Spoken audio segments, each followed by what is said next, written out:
Emosinya diubah, maka persepsinya otomatis berubah. Ya, ini proven sahabat-sahabat, ini bukti terbukti ya. Ya, nanti saya akan buktikan kepada sahabat-sahabat pada saat kita sudah sampai pada edit submodality.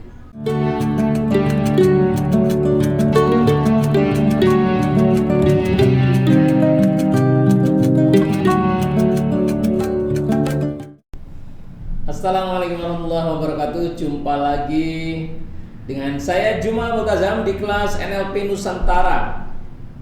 Ini adalah perjumpaan yang kesekian kalinya setelah kita membahas paradigma atau presupposition, kemudian pilar NLP. Lalu sekarang saatnya saya membahas tentang apa yang oleh NLP Nusantara diterjemahkan sebagai proses pembentukan persepsi, emosi, dan perilaku. Nah, ini adalah saya terjemahkan dan saya kutip dari tulisannya Dr. Ted James atau Ted James PhD yang berjudul NLP Communication Model. Nah, apa manfaatnya sahabat-sahabat sekalian? Kita perlu belajar proses pembentukan persepsi, emosi, dan perilaku. Sahabat-sahabat tahu bahwa perilaku ini berakibat kepada hasil. Ya, hasil ditentukan oleh Allah Subhanahu wa taala. Tentu saja. Ya, tetapi hukum sebab akibat ini adalah hukumnya Allah juga. Ya, dan setiap akibat itu ada prosesnya. Ya, ada sebabnya. Nah, hasil adalah akibat. Dan kemudian upaya usaha adalah proses, sahabat-sahabat. Upaya usaha itu apa? Tidak lain adalah perilaku kita. Maka makin efektif perilaku kita, makin cepat kita mendapatkan hasil. Begitulah kira-kira ya. Nah, apa hubungannya dengan topik ini? Nah, hasil itu drive atau dikendalikan oleh perilaku. Kalau perilakunya efektif, ya hasilnya cepat atau lebih murah atau lebih efisien. Nah, dan perilaku ini dikendalikan oleh emosi, sahabat-sahabat. Perilaku dikendalikan oleh emosi dan emosi dikendalikan oleh persepsi. Nah, persepsi dan emosi ini sering disebut mindset ya. Mari saya tunjukkan pada tampilan yang lebih besar. Nah, ini sahabat-sahabat ya. Jadi ini adalah perilaku sahabat-sahabat ya. Coba perhatikan di sini. Iya, ini adalah perilaku. Perilaku ini dikendalikan oleh emosi. Dan emosi ini dikendalikan oleh persepsi. Ya. Oleh karena itu kalau persepsinya berubah, maka emosinya berubah dan perilakunya berubah, maka hasilnya pun berubah. Kira-kira begitu rumusnya ya. Ini adalah rumus psikologi kognitif. Kenyataannya ya semuanya terserah Allah Subhanahu wa taala. Ya, kita tawakal saja. Tetapi ini kita sedang belajar pada tataran ikhtiar, sahabat-sahabat. Ya, kalau ikhtiarnya bagus, insya Allah hasilnya lebih bagus lah daripada yang ikhtiarnya tidak bagus. Ya, kalau dalam bahasa syariat itu begini, dalam bahasa syariat, ad-dunya majra'atul akhirah. Ya, dunia ini menjadi ladang, tempat kita bercocok tanam, buat diunduh, buat dipanen nanti di akhirat. Nah, berarti kan ini ada sebab akibat juga. Gitu sahabat-sahabat ya. Nah, kalau kita tarik akhirat itu ke jangka pendek, akhirat itu jangka panjang, akhirat ke jangka pendek, yaitu kehidupan sebelum mati. Maka apa yang terjadi di depan ini juga tergantung dengan apa yang kita lakukan pada saat ini. Nah, itulah sebabnya mengapa kita perlu efektif. Kita perlu belajar bagaimana mengelola pikiran dan hati supaya kita ini bisa berperilaku baik sehingga memproduksi hasil yang baik. Berperilaku hebat sehingga memberikan hasil yang hebat. Berperilaku dahsyat sehingga memberikan hasil yang dahsyat. Kira-kira begitu analoginya. Nah, bagaimana berperilaku hebat? Maka kita harus punya mindset yang hebat. Apa mindset itu? Kalau di dalam gambarnya Ted James itu mindset ini ada 3, yaitu persepsi, emosi, dan fisiologi. Ini mindset. Ketiga-tiganya ini saling mempengaruhi, sahabat-sahabat ya. Sejujurnya ini sudah saya terjemahkan ya sahabat-sahabat. Aslinya ini adalah map atau internal experience, atau ini adalah emosi atau state gitu ya. Dalam gambar aslinya ini sudah saya terjemahkan. Kalau ini adalah fisiologi ya fisiologi, cuman ini bahasa Indonesia sudah tulisannya tapi mengucapkannya masih sama, fisiologi ya. Nah, ini mindset. Nah, mindset ini diisi oleh pengalaman-pengalaman nyata atau pengalaman-pengalaman eksternal. Pengalaman eksternal itu konkretnya, realnya seperti apa. Pengalaman internal ini persepsi kita yang kita simpan di dalam memori. Itu pengalaman internal. Dan perilaku ini bukan merespon kejadian yang sebenarnya. Pengalaman eksternal ini kejadian konkret realnya sebenarnya. Tetapi perilaku ini merespons kejadian internal, pengalaman internal, artinya hasil persepsi. Jadi kita berbuat ini bukan gara-gara kejadian itu, tetapi gara-gara persepsi kita terhadap kejadian itu.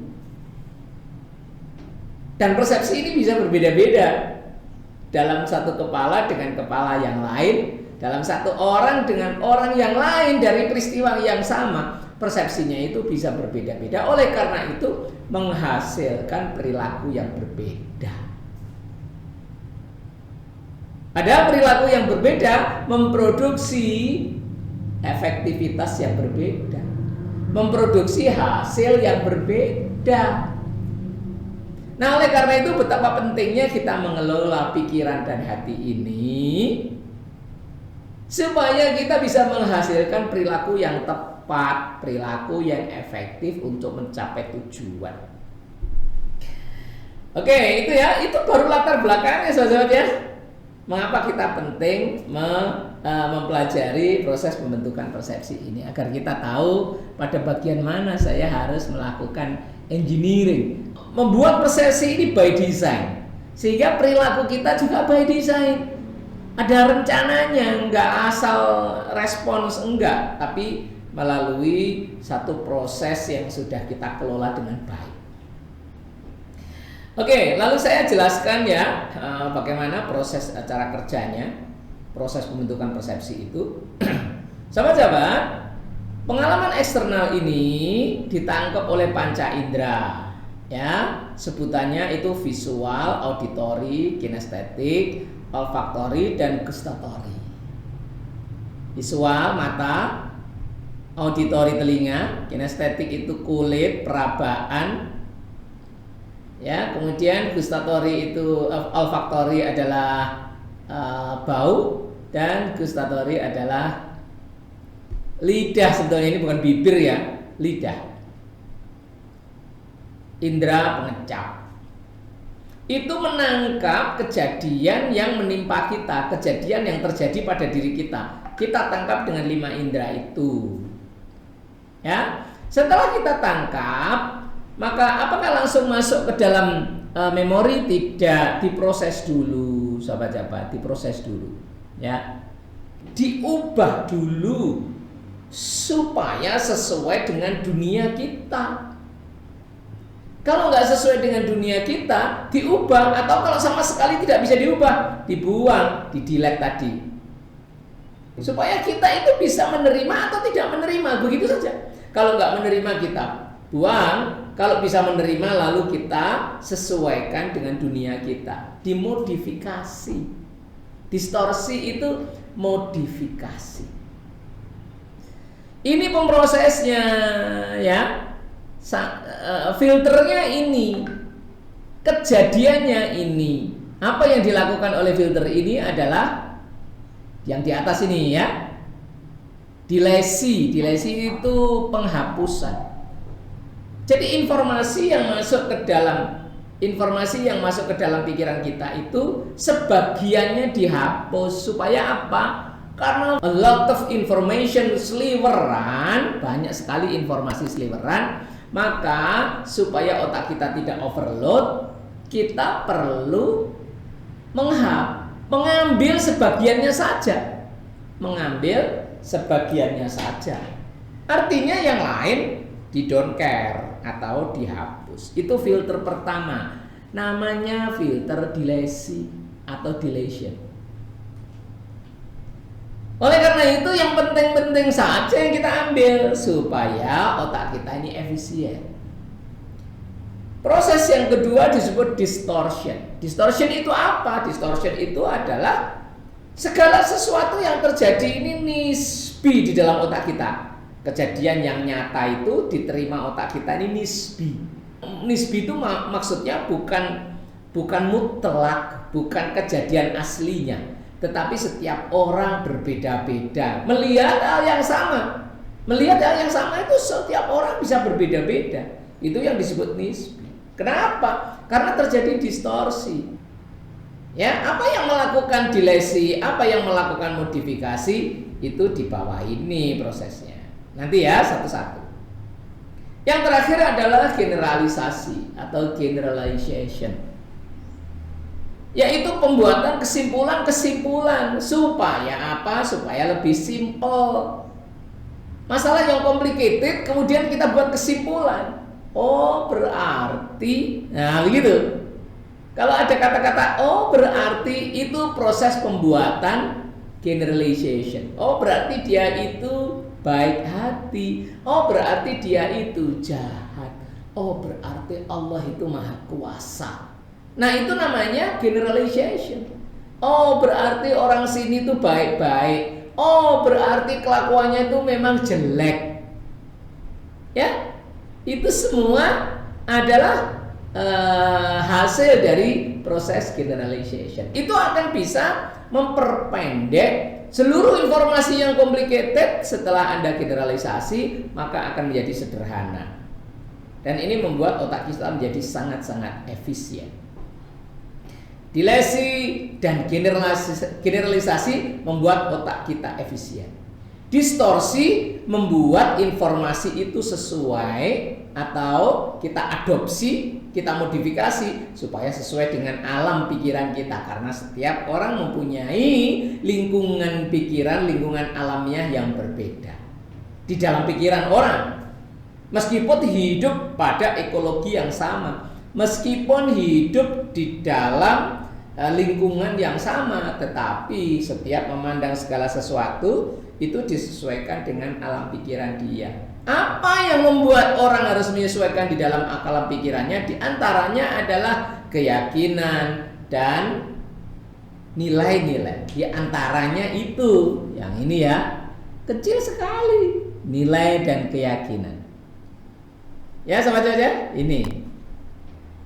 Ya, belief and value.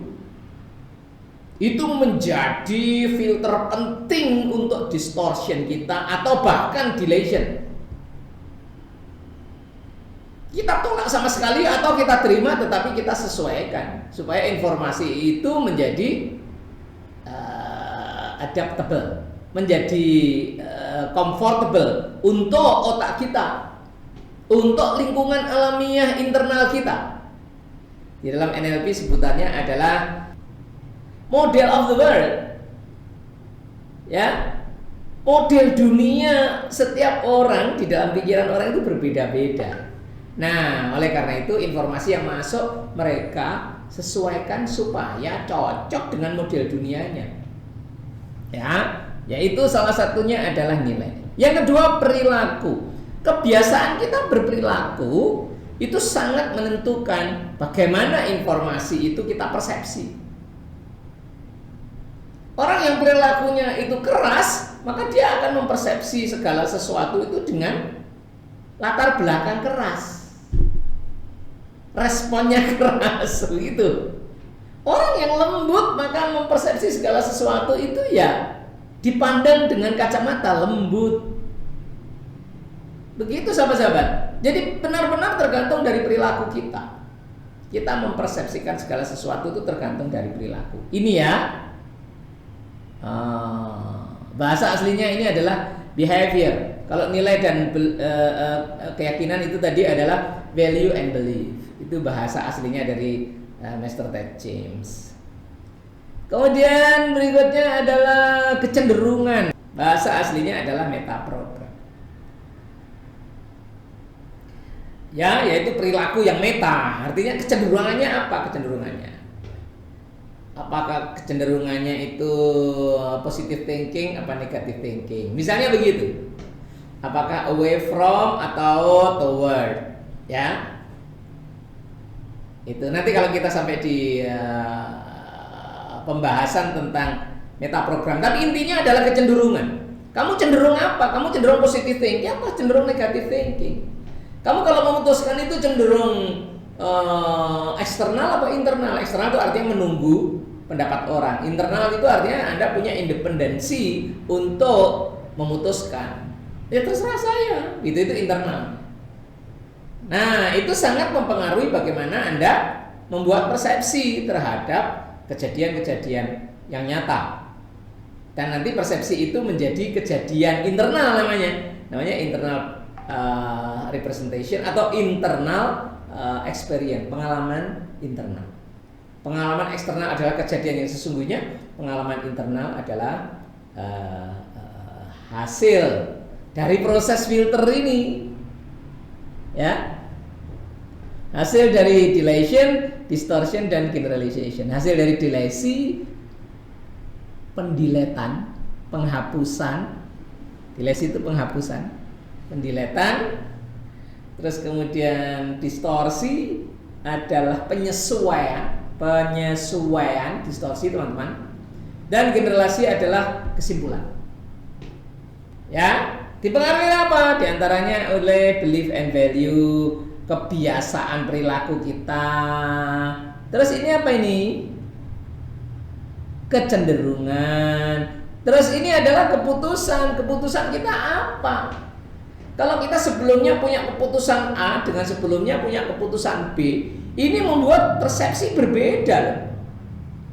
Jadi ini, kalau saya sudah memutuskan untuk ikut blok barat, lalu saya mengalami satu peristiwa, itu saya mempersepsikan peristiwa itu bisa beda ketika saya sebelumnya memutuskan ikut blok timur. Jadi benar-benar tergantung dari kita ini ada di pihak mana. Kalau ini adalah keputusan tentang pihak.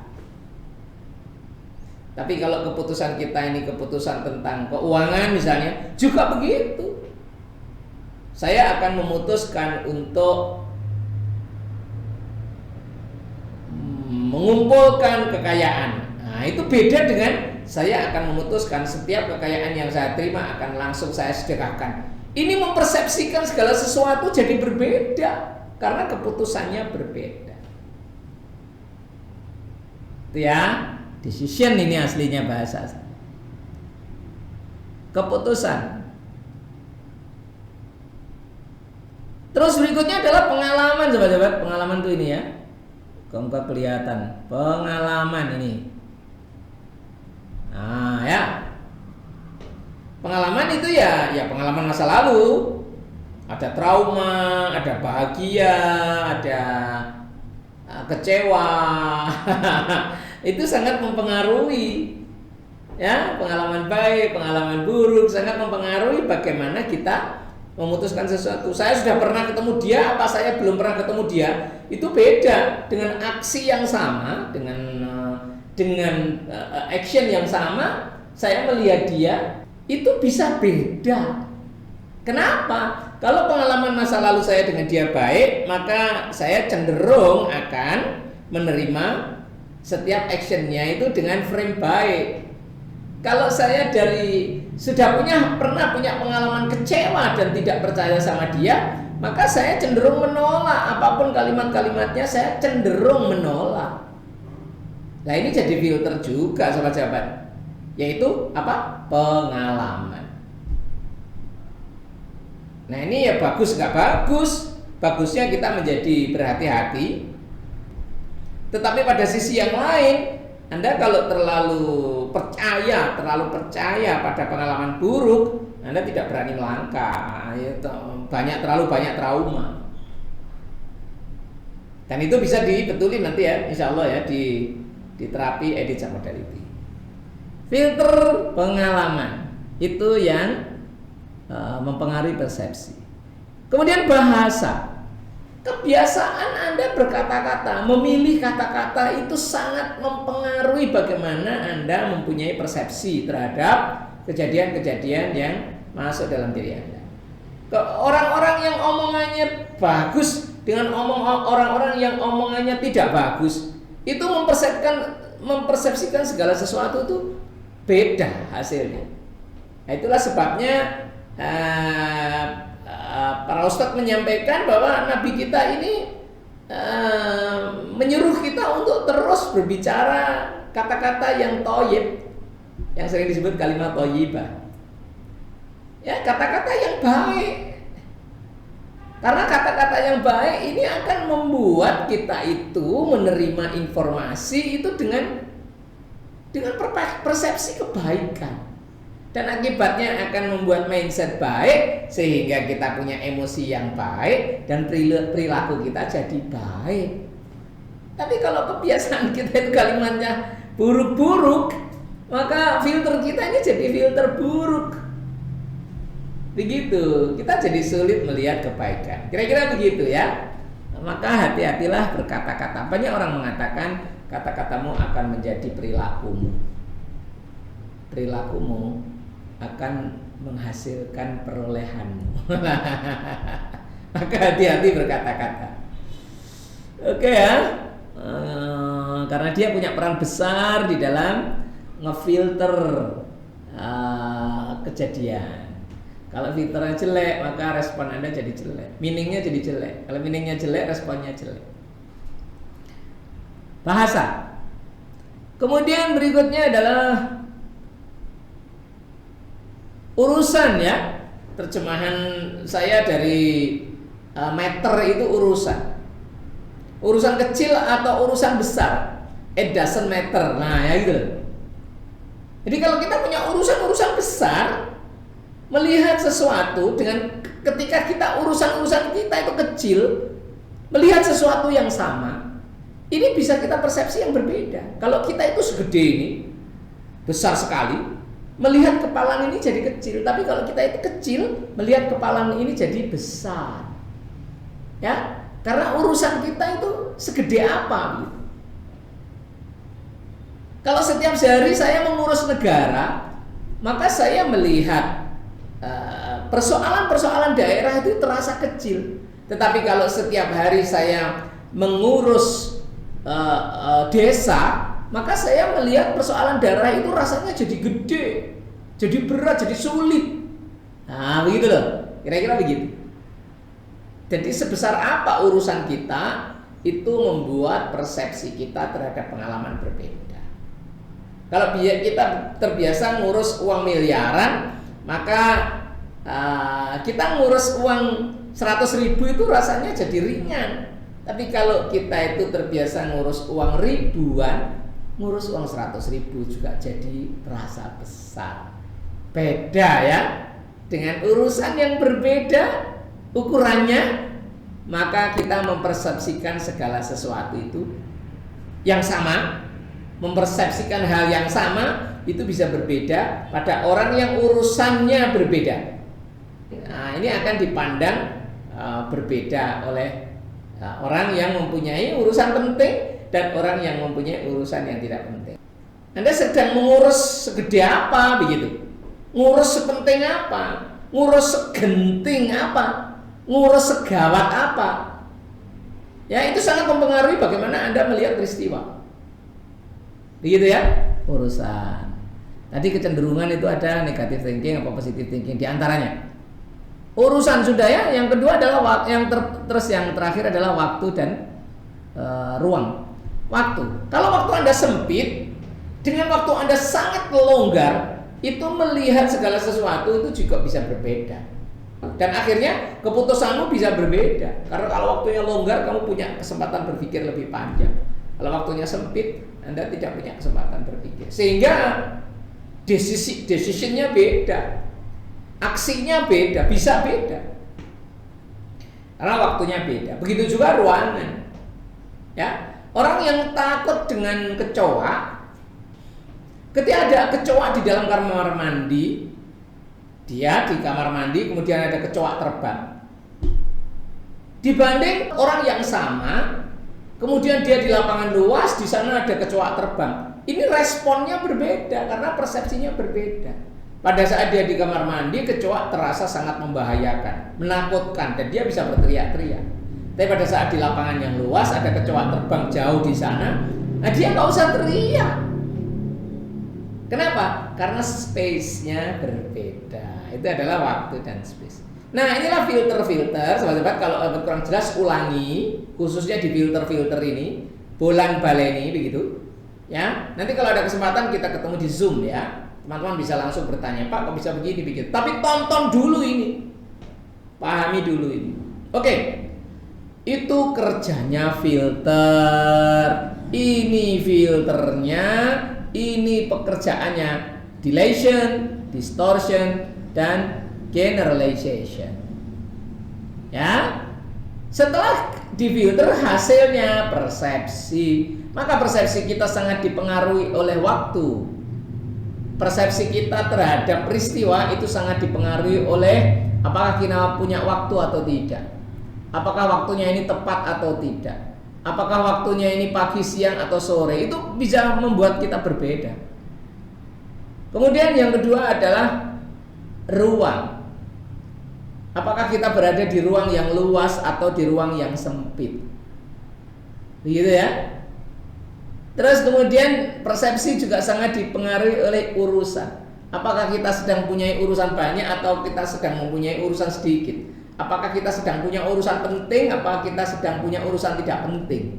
Apakah kita sedang punya urusan kecil atau punya urusan besar?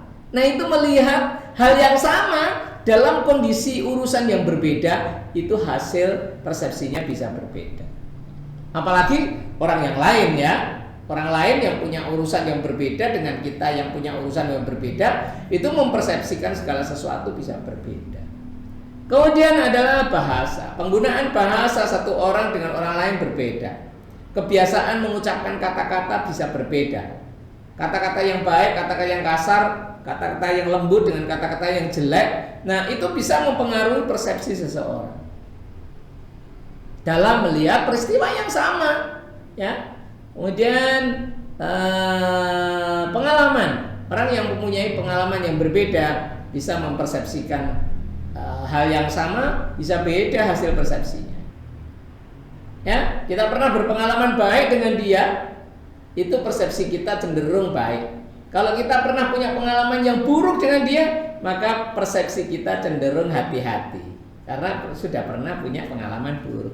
Itu pengalaman sangat berpengaruh, pengalaman masa lalu. Keputusan, di mana keputusan kita? Kalau kita sudah membuat keputusan dengan kita belum membuat keputusan, itu kita mempersepsikan berbeda. Kita sudah keputusan blok barat dengan kita punya keputusan blok timur, itu mempersepsikan situasi yang sama juga bisa berbeda. Hasil persepsinya. Ya, keputusan sudah. Saya ulangi lagi. Kemudian adalah kecenderungan. Kita kecenderungan apa? Kita cenderung negatif thinking apa positif thinking? Kita cenderung optimis apa cenderung pesimis? Kita cenderung memperhatikan untuk memutuskan itu memperhatikan pertimbangan orang lain, atau kita independen, kita nggak perlu memutuskan, tidak perlu pertimbangan orang lain. Kecenderungan ini membuat kita melihat kejadian itu bisa berbeda karena kecenderungan orang juga berbeda-beda. Maka setiap orang mempunyai persepsi, bisa mempunyai persepsi yang berbeda ketika melihat peristiwa yang sama. Nilai dan keyakinan, nilai-nilai kita, setiap orang punya nilai-nilai yang berbeda, keyakinan yang berbeda, ya, dan itu sangat mempengaruhi persepsinya. Perilaku juga begitu, kebiasaan kita berperilaku apa? Berperilaku baik apa buruk, berperilaku kasar apa lembut, kebiasaan kita. Ini semua sangat mempengaruhi persepsi kita, sahabat-sahabat ya. Maka ini panahnya ke kiri. Persepsi. Nah, persepsi ini sahabat-sahabat kemudian menghasilkan emosi. Setiap persepsi itu ada emosinya, nggak ada yang nggak ada emosinya. Jadi ketika Anda menyimpulkan sesuatu, Anda mempunyai pandangan terhadap sesuatu, itu ada emosinya. Emosinya macam-macam, bisa emosi suka, bisa emosi tidak suka, bisa emosi bahagia, bisa emosi sedih, bisa emosi Anda menganggap manfaat, bisa emosi Anda menganggap tidak manfaat. Begitu, jadi ada emosinya semua. Bisa emosi marah, bisa emosi bahagia, ya. Ada emosi, setiap persepsi ada emosi, dan emosi ini kemudian menggerakkan fisiologi kita. Fisiologi itu ini loh, mimik dan gestur. Wajah kita ini wajah baik apa wajah buruk, itu tergantung persepsi kita terhadap apa yang kita lihat, kita dengar, dan kita rasakan. Kalau kita persepsikan baik, maka kita biasanya tersenyum. Kalau kita persepsikan buruk, maka biasanya kita sedih, kecewa, atau marah, ya, macam-macam. Nah, oke. Itu emosi. Nah, di samping itu fisiologis juga menghasilkan tindakan, dan tindakan yang berulang ini disebut perilaku. Nah, itu sahabat-sahabat ya. Ini gambarnya Pak Ted James. Masih ada ke kiri lagi. Nah, ini dia. Gambar ini kok sama Pak dengan gambar ini? Iya. Di sini itu indranya, di sini materialnya atau bentuknya, medianya. Kalau di sini itu adalah peristiwa aslinya, itu ditangkap dengan mata, maka di dalam peristiwa internal atau memori kita, pengalaman kita, itu disimpan dalam bentuk gambar, bukan mata tapi gambar. Kalau ini ditangkap dengan telinga, maka di dalam pengalaman kita disimpan dalam bentuk suara. Kalau ini disimpan dalam ditangkap dengan kulit, di sini dalam bentuk panas, dingin, licin, kesat, kasar, halus, berat, ringan. Itu ini, ya, ini itu adalah kinestetik ya sahabat ya. Tulisannya ini kurang ke bawah. Ini kinestetik. Di sini ditangkap dengan kulit, di sini disimpan dalam bentuk panas, dingin, berat, ringan, kasat, kesat, licin, ya, kasar, halus. Nah, itu adalah kinestetik. Di sini pengalaman eksternal ditangkap dengan hidung, maka hasilnya disimpan dalam bentuk bau. Bau itu ada harum, ada anyir, ada busuk, ada macam-macam ya, bau. Di sini adalah ditangkap dengan lidah, di sini disimpan dalam bentuk asin, manis, gitu ya. Jadi ini adalah memori simpanannya, di sini adalah indranya. Visual, auditori, kinestetik, olfaktori, gustatori. Ini alat pengindra. Yang di sini visual, auditori, kinestetik, olfaktori, gustatori. Ini media yang disimpan. Sebutannya sama, tapi barangnya berbeda. Gambar, suara, berat ringan, panas dingin ya. Kemudian bau, lalu rasa. Nah, inilah sahabat-sahabat bagaimana cara bekerjanya otak kita di dalam membentuk persepsi, emosi, dan perilaku. Nah, ini akan menjadi bekal yang sangat penting teman-teman pahami. Kalau perlu diulangi lagi ya.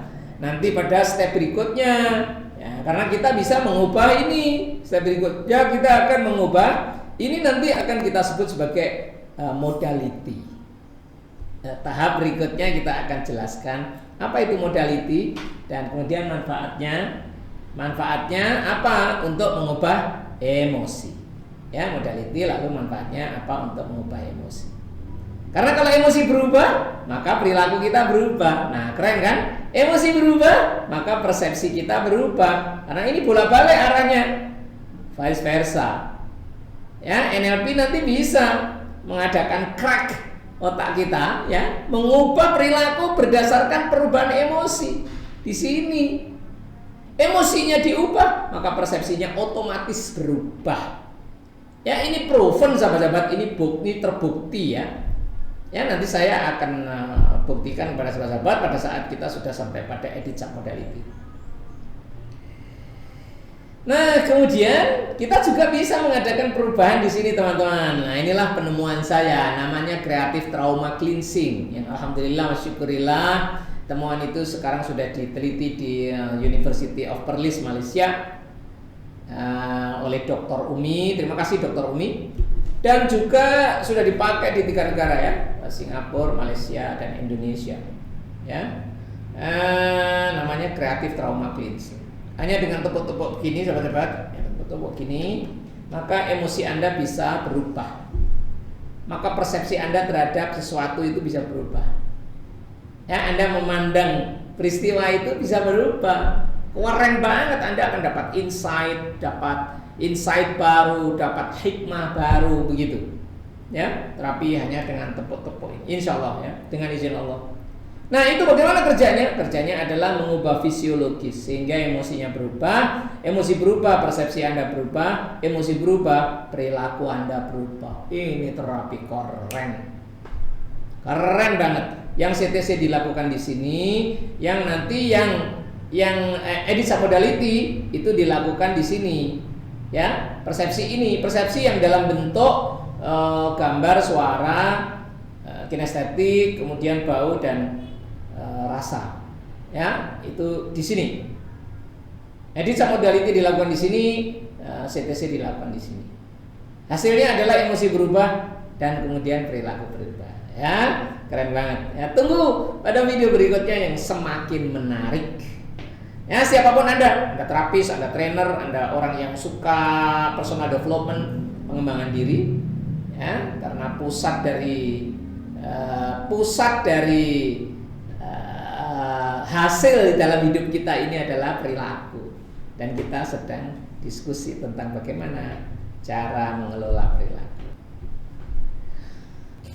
Demikian, semoga bermanfaat dan sampai jumpa lagi pada diskusi berikutnya, yaitu tentang modality, ya, lanjutan dari topik ini. Sampai jumpa lagi. Assalamualaikum warahmatullahi wabarakatuh.